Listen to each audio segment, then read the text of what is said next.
un entorno privilegiado en el edificio de la sede de la Universidad Politécnica de Cartagena, antiguo cuartel de instrucción de marinería y más antiguo todavía prisión de galeotes de las galeras del Mediterráneo. Tenemos el privilegio de que sencillamente echando un vistazo por la ventana podemos ver el buque oceanográfico Spirides o el submarino S-81 Isaac Pearl. Esta tarde, continuando con el ciclo de conferencias de Descifrando los nuevos conflictos del siglo XXI, contamos con nuestro ponente, Ron Aledo,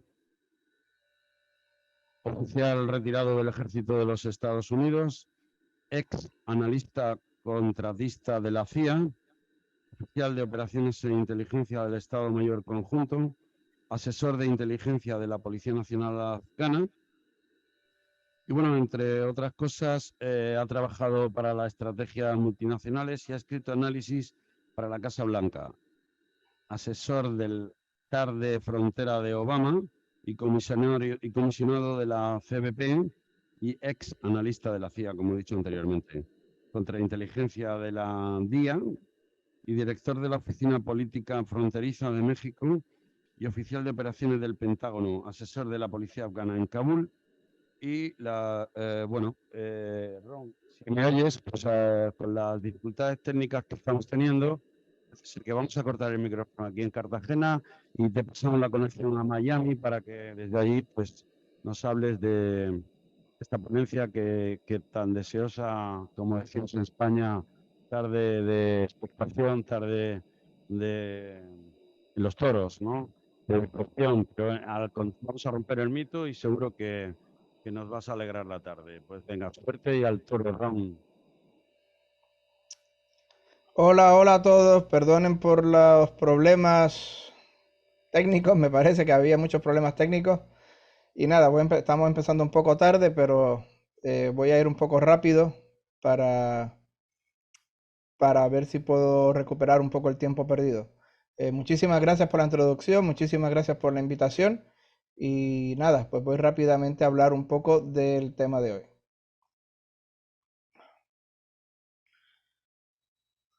Slideshow from the beginning.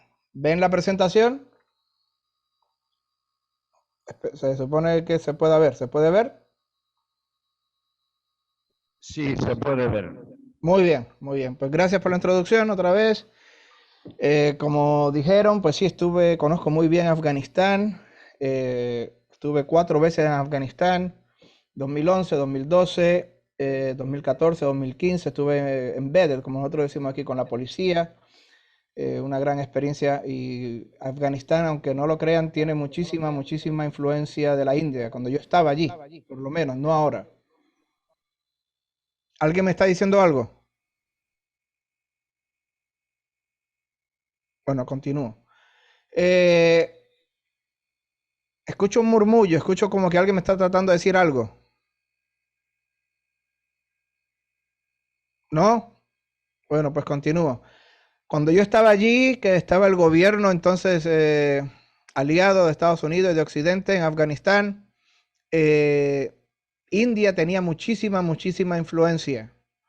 Y los soldados con los que yo estaba, los policías con los que yo estaba, créanlo o no, eran fanáticos de la India, de la televisión india, de las noticias indias, de las películas de la India, de Bollywood, etcétera. O sea que, créanlo o no, Afganistán sí tenía, en aquella época, no ahora, ahora quien domina allí es Pakistán, pero en aquella época donde yo estaba, en Afganistán, India tenía una gran influencia cultural y política y económica sobre el gobierno afgano.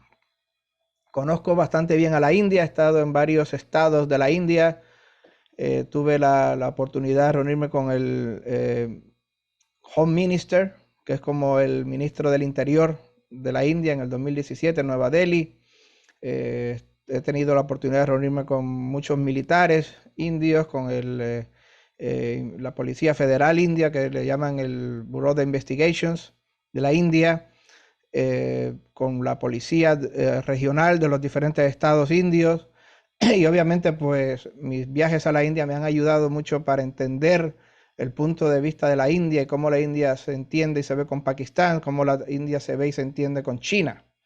Y obviamente pues mis amigos de la India y mis contactos militares y policiales en la India me han ayudado a entender por lo menos cómo ellos entienden el mundo, cómo ellos ven el mundo desde su perspectiva única. Fascinante la India, recomiendo a todo el mundo que pueda ir, que vaya, que entienda la cultura y la política de la India y cómo entienden los hindúes la geopolítica desde una perspectiva única, desde una perspectiva muy diferente a como la entendemos aquí en Occidente, como la entendemos en Estados Unidos, como la entienden en Europa. Este mapa es muy importante porque nos va a ayudar a entender de lo que voy a hablar hoy, que es la relación entre estos tres países, los conflictos entre estos tres países. Y este mapa pues es muy self-explanatory, se explica muy bien la situación. Les recomiendo a todos que vayan, por ejemplo, miren arriba a la izquierda, donde dice Jammu and Kashmir, y donde dice más arriba Northern Areas. Y también a la derecha de Jammu y Kashmir a Aksai Chin. Es muy importante entender esa región. Ya lo veremos por qué. Esa es la región de Cachemira, que está en disputa y está ocupada por los tres países. La gente se cree que usualmente entre China y Pakistán, pero no, también esa región que dice Aksai Chin es una región que domina China, de lo que era históricamente la Cachemira. Y es un área de conflicto completo, muy activo, aunque posiblemente las cosas cambien y ya les explicaré por qué en unos minutos. Otra cosa, pueden ver arriba de la India, dice Nepal. La gente se confunde muchas veces entre Nepal y los territorios que domina China. China no domina al Nepal. Nepal es un país independiente. China sí domina el Tíbet, que es ese territorio que hace frontera con Nepal. Pero hay que entender que son dos cosas diferentes. Una cosa es el Tíbet y otra cosa es Nepal. Nepal es un país independiente, que sí, en los últimos días, de hecho, ha dicho Nepal que China está también violando su frontera. Pero ese es otro tema aparte. El Tíbet es esa región que hoy día pertenece a China, que fue ocupada, ya hablaremos de ello más adelante, que ahí de donde viene el Dalai Lama, de Tíbet. Pero entiendan que es una cosa diferente. Nepal y Tíbet son dos cosas diferentes. Y si ven abajo de Nepal y al este de la India, podrán ver Bangladesh. Ese país que dice ahí Bangladesh, ese país pequeño que está en blanco, eso es lo que nosotros conocemos o se conocía antes como Pakistán Oriental, porque era parte de Pakistán, fue parte de Pakistán. Obviamente es uno de los grandes errores, por decirlo así, geopolíticos de la época, porque Bangladesh, aunque era nominalmente parte de Pakistán y fue parte de Pakistán políticamente por muchas décadas, desde la independencia hasta los años 70, en realidad muy poco en común, aparte solamente la religión musulmana de la gente. Pero India es un continente, tienen que entender esto, India es un continente, hay decenas y decenas y decenas de lenguajes, hay diferencias, diferentes tribus, diferentes etnias, diferentes grupos lingüísticos, religiosos. Un hindú del norte muy posiblemente entiende muy poco de un hindú del sur, y lo mismo aplica a lo que era antes la Gran India o el gran subcontinente indio. O sea que la gente de Pakistán como tal tenía muy poco en común, cultural, lingüísticamente, étnicamente, con las tribus y la gente específica de lo que hoy decimos Bangladesh, y por eso fue una de las razones por la que se separó, y ya les voy a hablar un poco de eso más adelante, pero pueden ver la diferencia y el enorme terreno que hay entre Pakistán y Bangladesh era, como dije, Pakistán Oriental. Pero es muy importante, ya volveremos más a este mapa para que entiendan la relación. Los puntos claves, aquí están, son simples de entender, pero hay que tenerlos con atención. Pakistán es indispensable para los planes económicos de China. Es un aliado fuertísimo económica y militarmente. Militarmente porque la estrategia de China y Pakistán es que si hay una gran guerra total, convencional obviamente, no nuclear, con la India, pues van los dos a declararle la guerra al mismo tiempo a la India, por lo que la India estaría entre dos frentes, estaría en un sándwich, estaría en estilo bocadillo, tendría a Pakistán por el noroeste y tendría a China por el norte y por el este. Ese es el gran plan estratégico que tiene China y Pakistán. Si estalla una guerra total, pues el plan es atacar a China por dos frentes. Piensen en Alemania durante la Segunda Guerra Mundial, que tenía dos frentes, el frente este y el frente oeste. Peleaba contra la Unión Soviética por un lado, por el este, pero también peleaba contra Francia, contra Inglaterra, contra Estados Unidos más adelante por el oeste. Estaba entre dos frentes. Pues ese es el plan que tienen China y Pakistán. Pakistán ha ayudado mucho a controlar al terrorismo, obviamente al terrorismo islámico, a combatir a los Uyghurs, a la minoría étnica musulmana que ataca a los chinos Han. China ha ayudado muchísimo a Pakistán en sus programas de armas nucleares y sigue ayudando militar y económicamente. Y estas son los claves. India y Pakistán son enemigos históricos. India y China son enemigos históricos. India tiene la amenaza de pelear en dos frentes. O sea que entiéndanlo. China y Pakistán son muy amigos, se van de juerga, los dos juntos.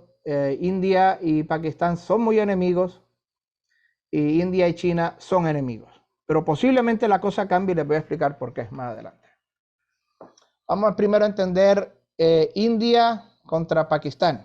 ¿Qué es lo que pasa? ¿Por qué se odian estos? Bueno, empieza todo desde la independencia y el conflicto mayor todo era parte de la Gran India. Todo era parte de lo que se llamaba India durante el Imperio Británico. Pero el conflicto mayor es por la religión.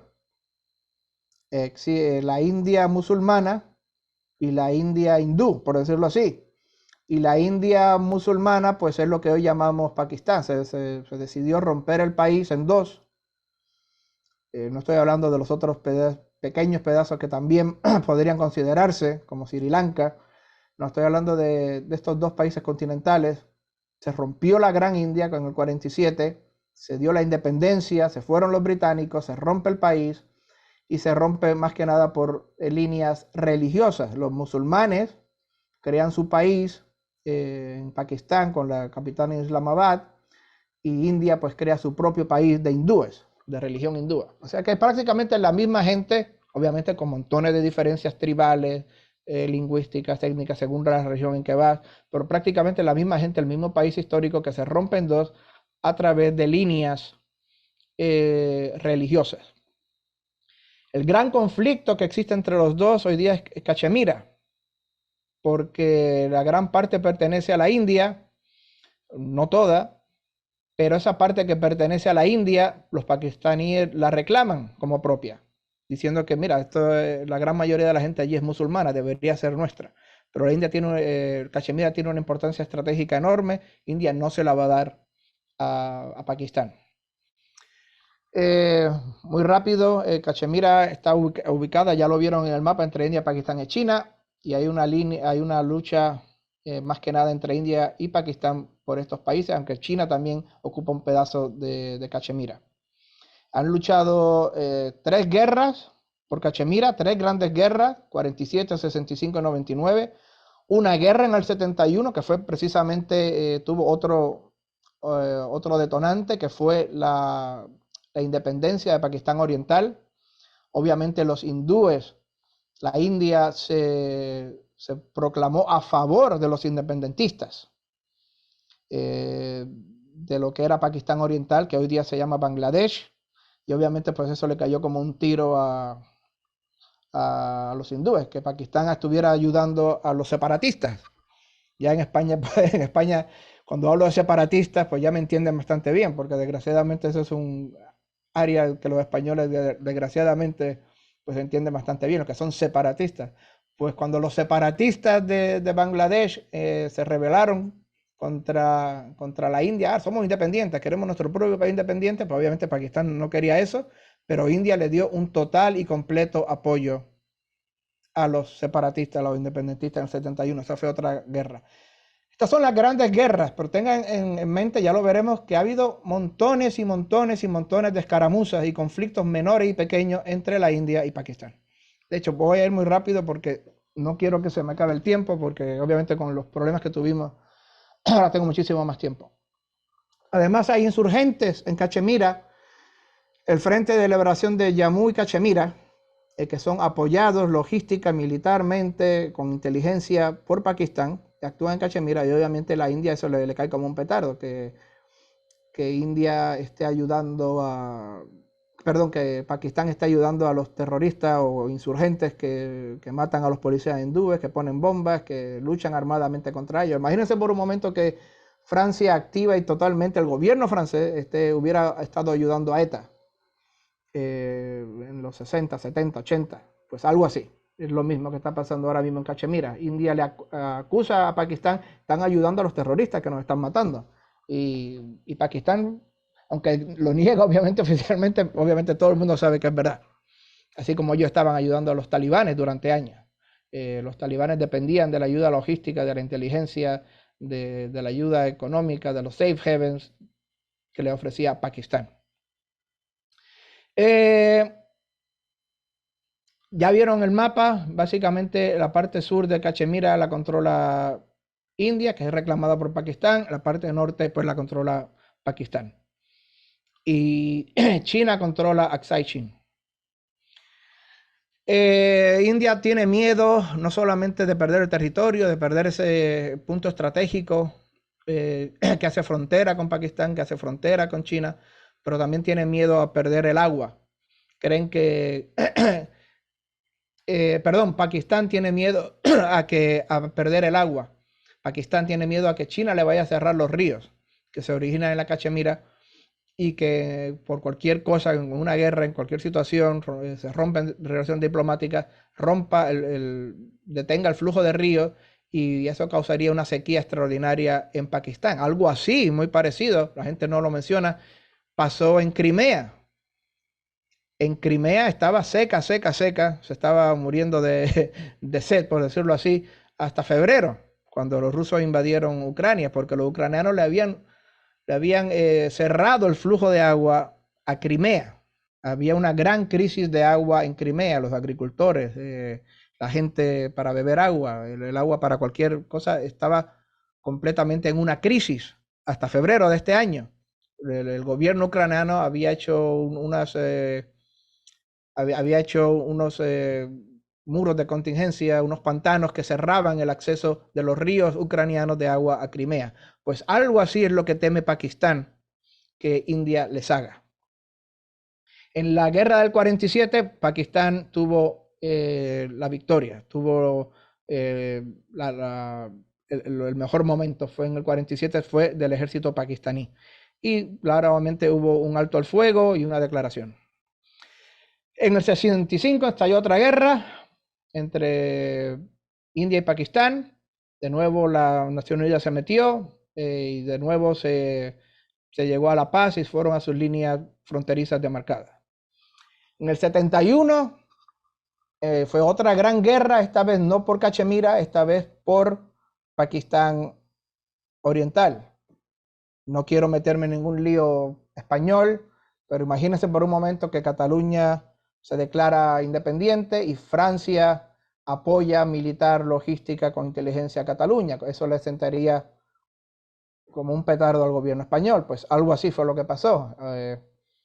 Se declaró independiente, se autodeclaró independiente Pakistán Oriental, lo que hoy llamamos Bangladesh, y India rápidamente empezó a ayudarlos con logística, con inteligencia, diplomáticamente, etcétera, etcétera, etcétera. Eso le cayó como un petardo a Pakistán. Pakistán declaró la guerra a India, trató de defender Pakistán Oriental, Bangladesh, pero fueron derrotados y al final pues ganó su independencia Bangladesh. Esa fue la guerra del 71. La guerra del 99 se causó en Cachemira otra vez. Fue por infiltración de soldados y de militantes pakistaníes al lado indio de la Cachemira. Había una infiltración. India dijo, se están metiendo, se están violando nuestra frontera, están metiéndose en nuestra área. Y India contraatacó. Y fue la primera gran guerra desde que los dos tenían armas nucleares, desde que eran potencias nucleares. India tiene una superioridad convencional sobre Pakistán. No le fue muy bien a Pakistán en esa guerra del 99, creó una crisis de gobierno y eso causó indirectamente el golpe de estado del general Musharraf. Y el general Musharraf tuvo un golpe de estado y se autodeclaró presidente, dictador, presidente de Pakistán. Una cosa muy común que los militares pakistaníes influyan en la política y de vez en cuando den un golpe de estado en Pakistán. Algo así como era en Turquía hasta hace poco, hasta antes de Erdogan pasaba lo mismo en Turquía. Los militares eran los que protegían la herencia de Atatürk en Turquía, el secularismo. Pues los militares en Pakistán hacen lo mismo, a cada rato, históricamente hablando, daban golpes de estado. Pues este fue el del 99 y el general Musharraf llegó a jefe de estado. Pero ha habido montones de choques, de escaramuzas, especialmente en los glaciares, especialmente en el área de las montañas altísimas. En los glaciares ha habido montones de escaramuzas, 84, 87, 95, 2019, 2020, 2021. Es muy frecuente esas escaramuzas. China y Pakistán, les he dicho ya que son íntimos aliados, son amigos, aliados militares, aliados políticos, aliados económicos. China tiene esta gran super iniciativa, la franja y ruta de la seda, de Silk Road, que no solamente se dedica a abrir estos pasos en el suroeste asiático, y que tiene que incluye a estos países del Asia Central, va por todo el mundo. En Hispanoamérica más de 20 países ya están que han tomado inversiones chinas, cientos y cientos de millones de dólares, miles de millones de dólares en infraestructura, en puertos, en carreteras, en todo lo que sea facilitar, en pantanos, todo lo que sea facilitar es infraestructura básica. China invierte en esos países. Mucha gente dice que es una trampa para que estos países le deban a China y le den no solamente dinero, pero sino favores políticos también. Es una trampa de endeudamiento. Pues Pakistán es una parte esencial. Lo que quiere hacer China es abrir el puesto fronterizo con Pakistán, crear carreteras, crear autopistas, autovías, crear una cadena de transportación, de tren, de carretera hasta la costa, y de ahí pues estén los barcos chinos esperando para mover mercancías. Así se ahorraría China tener que rodear el Índico, por ejemplo. Es una gran ventaja para la China hacer esta especie de canal terrestre entre China y Pakistán y que llegue hasta la costa. Eso es esencial para China. China apoya a Pakistán militarmente, diplomáticamente, perdón, en su lucha contra la India por Cachemira, y obviamente tienen fuertísimos lazos militares de entrenamiento, de armas, de tecnología, de doctrina militar junto a China y Pakistán. Son aliados muy fuertes. Los dos están unidos en un frente común contra la India. China contra la India, son enemigos. La India es un rival político y militar de China. Una de las cosas más surreales que han pasado, esto es surrealista dentro de la historia militar. Durante años, y reciente estoy hablando de hace 10 años y menos todavía, los soldados y las patrullas fronterizas entre China y la India acordaron andar durante mucho tiempo desarmados, Cuando me refiero a desarmado, me refiero a armas de fuego. Pero a cada rato se encontraban y hacían las batallas más surrealistas que pueden imaginar. Sin pistolas, sin rifles, sin ametralladoras. Hacían batalla a palos, literalmente, y hacían batalla a puñetazos, literalmente, y a pedradas. Era una cosa surrealista que parece un chiste de una película cómica, pero no, era realista, sí. Se enfrentaban, había batallas como si fueran escolares, no sé, a puñetazos. Pues es una cosa realista, un dato curioso. China no reconoce las fronteras impuestas por los británicos, o sea, la línea McMahon. Ellos quieren otra frontera mucho más ventajosa. Obviamente India no acepta esto. India se aferra a la línea McMahon, a la frontera que los británicos dibujaron allí hace ya montones de décadas. La gran guerra entre China y la India pasó en el 62. Y aunque ya había muchísima tensión por la frontera, el detonante fue el asilo y la ayuda económica, el asilo diplomático, el asilo real de su residencia del Dalai Lama. En el 59, China ocupó directamente al Tíbet. Recuerden, no hay que confundir Tíbet con Nepal. Ocupó el Tíbet, que era el territorio que gobernaba el Dalai Lama. Lo ocupó militarmente, hubo una guerra de guerrillas, obviamente los chinos se impusieron. El Dalai Lama se exilia y se exilia a la India.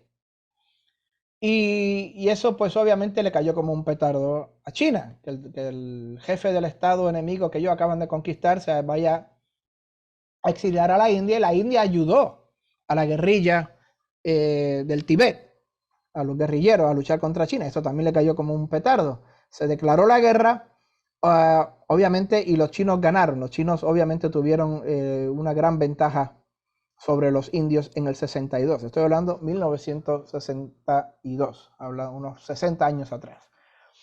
Y de hecho, esta situación del Tíbet es una situación de gran tensión, porque los indios, la India todavía, obviamente, apoya al Tíbet en su lucha de independencia contra China. Aquí pueden ver en este mapa, en estos los áreas de disputas. El Aksai Chin, esa área que ven allá arriba, esa arriba a la izquierda, esa es el área de Cachemira, que está ocupada hoy día por China. Y obviamente eso no le gusta para nada a la India, es una frontera con India, que a India no le gusta para nada. Y obviamente abajo a la derecha pueden ver el otra área de conflicto. En realidad la India dice tenemos que obedecer a los británicos, tenemos que obedecer la línea McMahon, y China dice no, esa línea no nos favorece, no obedecemos la línea McMahon. Eso es de tiempos coloniales. Necesitamos una nueva frontera que nos favorezca más. Y ese es el conflicto entre India y China, conflicto fronterizo. El choque más fuerte que hubo desde el 62 fue en el 2020, donde a pesar de que normalmente no había armas, y normalmente, por lo general, las peleas, los combates eran a cuerpo a cuerpo, literalmente a cuerpo, a puñetazos y a pedradas y a palos.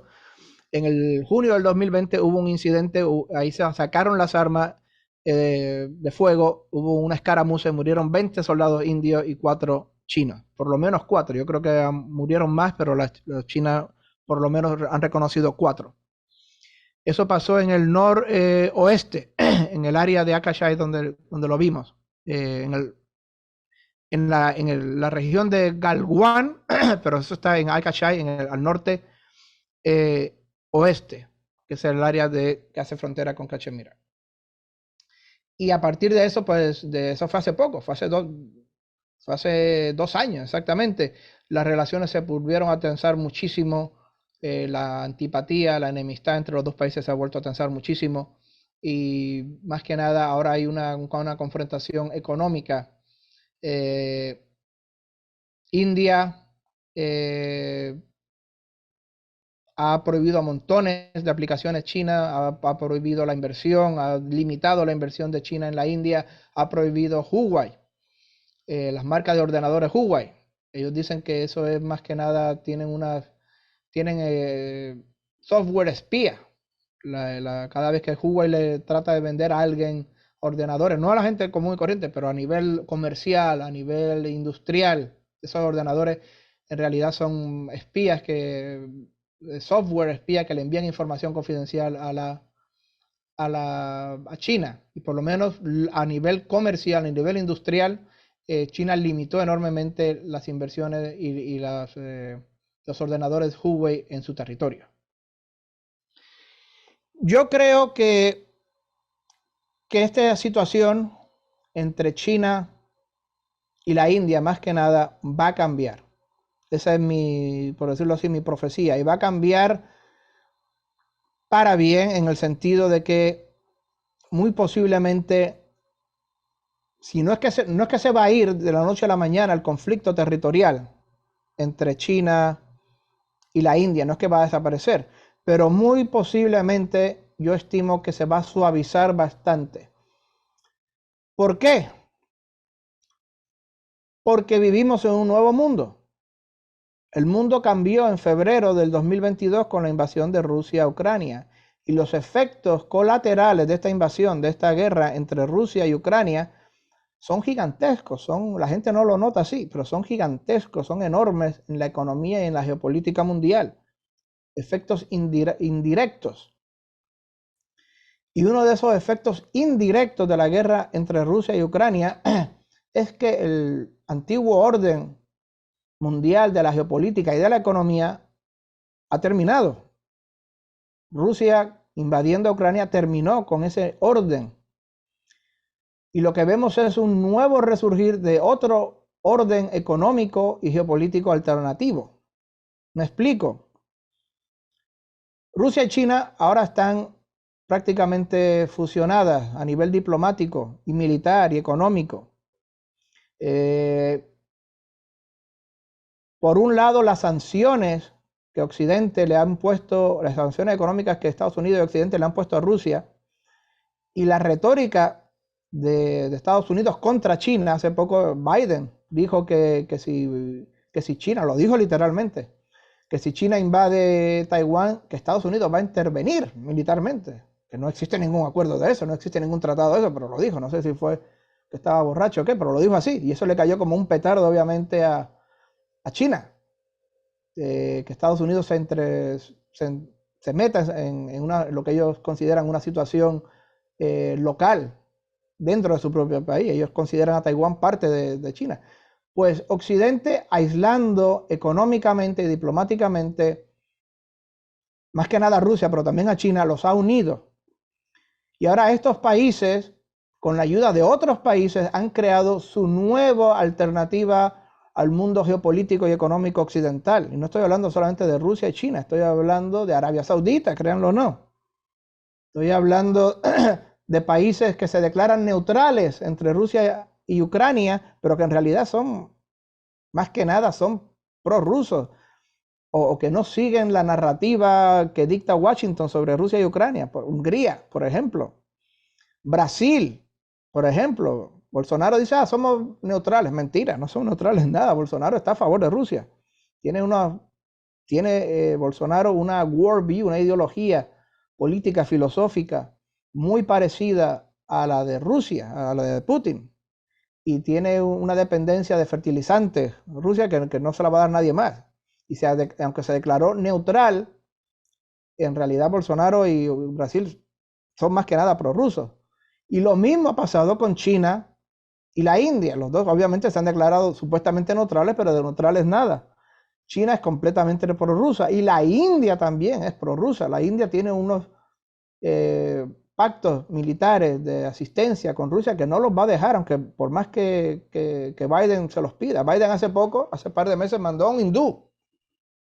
Bueno, un hindú americano, un hindú que obviamente no sé si fue que nació en Estados Unidos o vino de muy pequeño, pero es un hindú americano con su pasaporte americano. Hay montones y montones. Aquí en Estados Unidos los médicos, de cada 100 doctores, por lo menos 20 son de la India, aquí en Estados Unidos. Los médicos y los moteles son de la India aquí. Pero bueno, mandó a un hindú americano, que es hoy día un alto rango del Departamento de Estado, de la diplomacia, y lo mandó allí a la India para convencerlos de lo malo que es Rusia, que por favor que le pongan sanciones a Rusia y por favor que se unan a Estados Unidos y a la Unión Europea contra Rusia. Y mandó a un hindú porque pensaba, mira, le voy a mandar a un hindú allí, que se ve hindú, que les va a hablar de, mi familia viene de tal región de la India, qué sé yo, a ver si eso los convence. No les funcionó para nada el truco a Biden. India se declaró neutral. Y cuando digo neutral, más que nada es prorrusa. A Rusia le conviene de una manera urgente, no solamente por el beneficio de los BRICS, que son India y China parte, y Rusia parte de los BRICS, sino también le conviene porque así encuentran una alternativa, le conviene enormemente paz entre China y la India, porque así los dos no se matan entre sí, y así los dos ayudan a Rusia a vender su petróleo, a vender su gas, a vender su energía, a ir a través de las sanciones, a buscar las cosas más importantes de tecnología que ahora Rusia no puede adquirir, que se lo tenía contratada a empresas francesas, por ejemplo, cosas sensitivas, no se las puede. Pues mira, Rusia y la India no los dan. Entonces yo creo, esta es mi profecía, obviamente no es que vaya a haber una paz y vayan a ser amigos de la noche a la mañana y mañana van a estar dándose besitos, no es eso lo que digo, pero Rusia muy posiblemente, la diplomacia rusa, posiblemente tras bastidores, va a hacer un esfuerzo muy real, muy fuerte, muy dinámico para bajar la tensión diplomática entre China y la India, porque le conviene a Rusia que haya paz entre esos dos países. Esos dos países tienen una población, no sé, prácticamente el 30%, más del 30% de la población mundial está entre esos dos países. Una expansión territorial gigantesca, materiales, la economía de China es la número 2 del mundo, la economía de la India es la número 8 del mundo, tienen todos estos recursos humanos. Pues a Rusia le conviene que haya paz entre estos dos, que no escale la tensión, para que así puedan ayudar mejor a Rusia a combatir las sanciones occidentales. O sea que yo creo que Lavrov, que es un diplomático de primer orden, uno de los más grandes diplomáticos del mundo, el ministro de Exteriores de Rusia, está haciendo hoy día un esfuerzo enorme para bajar la tensión entre China y la India. Recuerden, no solamente porque son parte de los BRICS, que también es Brasil, es parte de los BRICS, también Brasil se ha declarado neutral, y más que cuando digo neutral, en realidad eso significa prorrusa. Pero Rusia yo creo que está haciendo un tras bastidores y lo va a seguir haciendo durante los próximos meses y los próximos años, un esfuerzo muy real diplomático para crear la paz entre China y la India. Estos son unos efectos secundarios que yo creo que la guerra de Rusia y Ucrania tiene en el mundo geopolítico. India no quiere que Pakistán acceda a los BRICS. De hecho, India siempre ha bloqueado el acceso de Pakistán o la petición de Pakistán o que vayan allí como observadores. India dice no, Pakistán nada. Y de hecho, Pakistán era prorrusa hasta hace unos pocos meses, hasta poco después que empezó la guerra. Era prorrusa, la gente no lo sabe, pero en febrero el primer ministro de Pakistán, Imran Khan, el que era jugador de cricket, exjugador de cricket, fue allí a Rusia y se entrevistó con Moscú y eso le cayó como un petardo a Estados Unidos, obviamente. Por casualidad de la vida, unas cuantas semanas después, el Congreso se levantó contra Imran Khan, un voto de no confianza, tuvo que renunciar. Por casualidad de la vida. Obviamente Imran Khan dice, mira, aquí no hay ninguna casualidad, las casualidades no existen. Esto fue Estados Unidos metiendo su mano aquí en Pakistán, quienes me han sacado del poder. Esto fue un golpe de Estado que organizó Estados Unidos, me sacaron del poder porque les cayó como un petardo que yo fuera prorruso, que yo haya ido a hacer negocios con Putin cuando estaba empezando la guerra y mi posición prorrusa. Y como Estados Unidos no puede hacer lo mismo con China, ni tampoco puede hacer lo mismo con India, pues lo hizo aquí conmigo. Entonces, pues está Imran Khan tratando de volver a ser primer ministro de Pakistán. Imran Khan está tratando de volver otra vez y tiene muchísimo apoyo popular y va a tratar de volver, pero él siempre culpa a Estados Unidos del golpe de Estado, del voto de no confianza en el Parlamento, pero él lo llama un golpe de Estado que lo sacó del poder.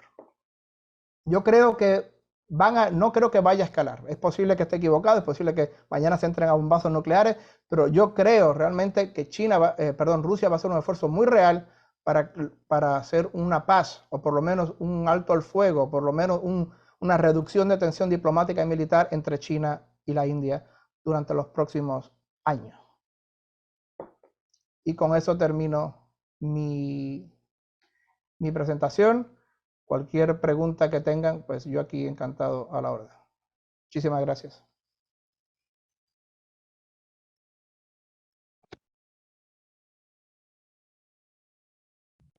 Sí, hola.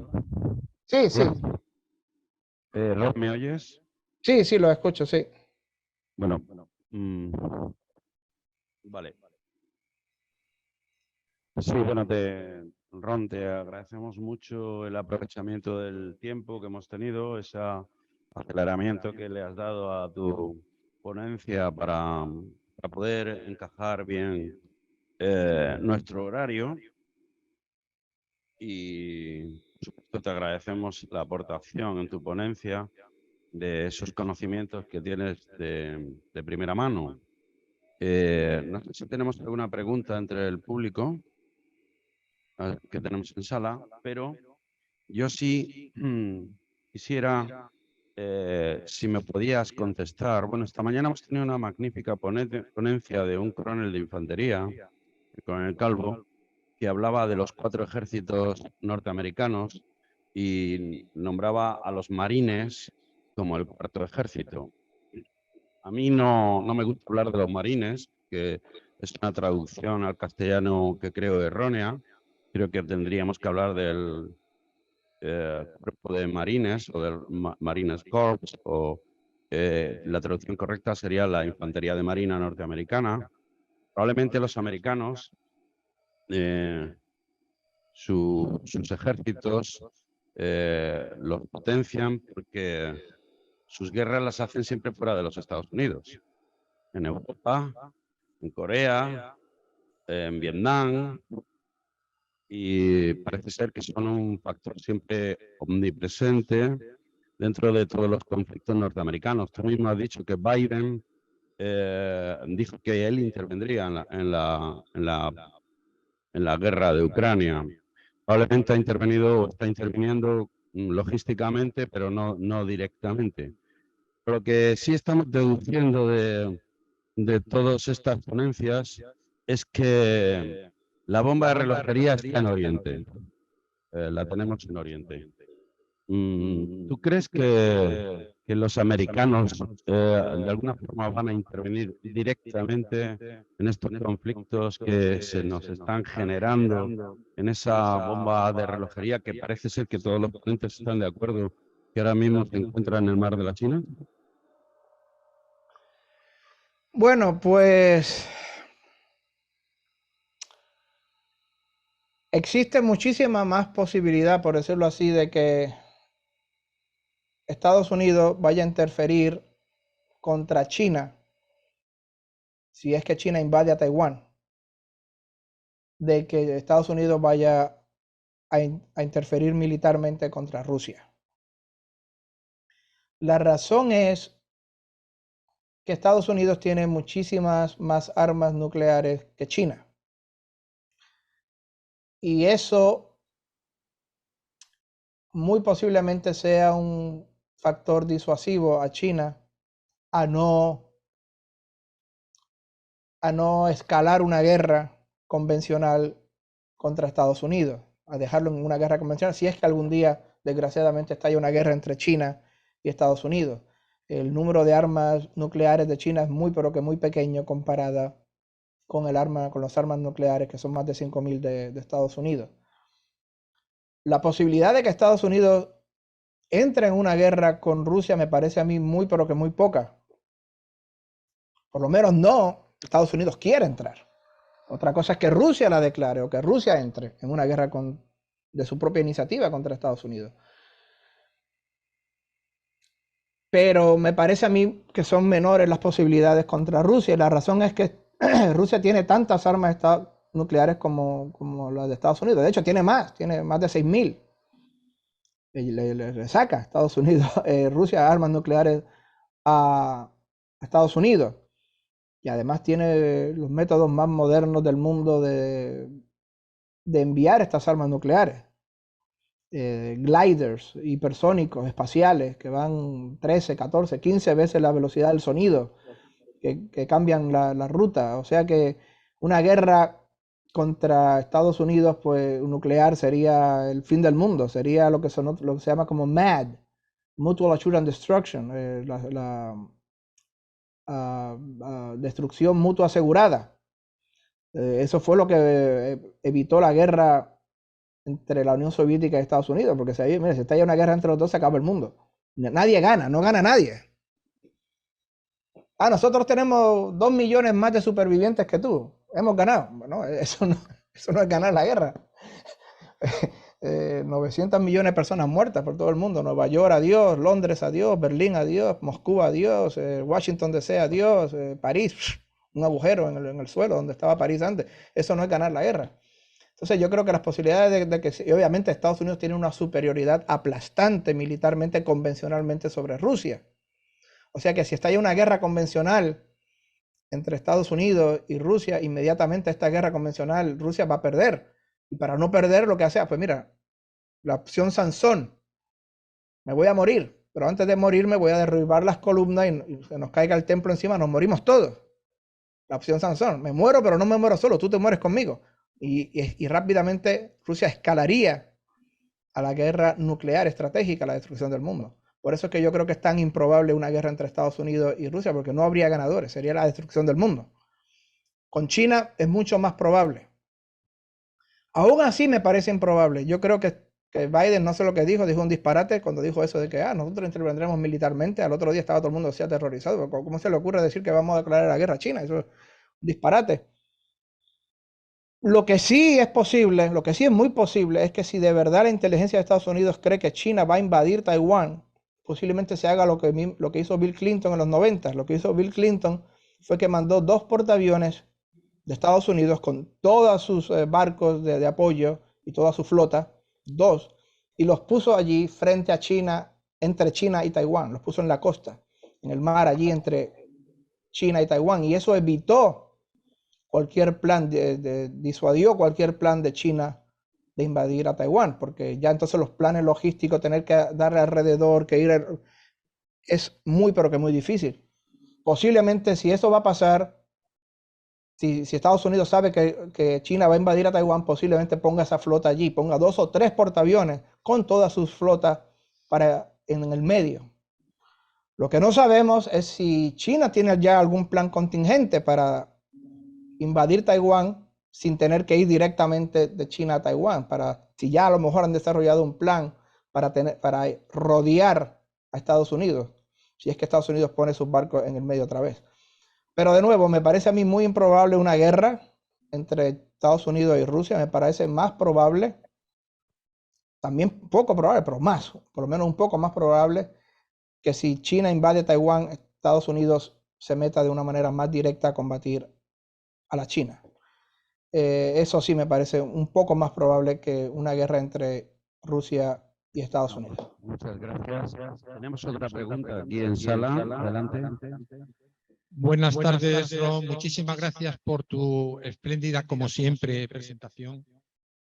Vamos a ver. Desde Obama, Estados Unidos pierde claramente la iniciativa estratégica. Además, y ya como estuvimos en el seminario que estuvimos moderando ahí sobre Afganistán, el fracaso de Estados Unidos y de la OTAN, también, en Afganistán. Y ahora recurre hay una serie de factores que nos llevan a este enfrentamiento en Ucrania y parece ser que Estados Unidos está aprovechando para intentar de una manera u otra, ya veremos, ya hemos tratado ese tema varias veces, pero me gustaría ver tu visión. Pues Estados Unidos está intentando, por un lado, y no hablo de guerras, hablo de zona gris, está intentando ahora mismo recuperar la iniciativa estratégica, bajar o involucrar a China por todos los medios y desde luego en su zona gris con Rusia, aunque hay quienes pensamos que es mucho más que Magritte, que está siendo un actor fundamental en aspectos funcionales como el targeting, como la visualización total del campo de batalla en la guerra de Ucrania. A ver si es cierto que está intentando hacer ese último barco, si es que es el último. Y después también saber el tema, un poco, no sé si unido a esto, es independiente en el aspecto interior de la gran inflación que existe en Estados Unidos y el peligro incluso de esta inflación. ¿Qué aspectos o qué influencias puede tener la administración? Muchas gracias, Ron. Bueno, gracias. Estados Unidos obviamente se está aprovechando de la situación también. Obviamente está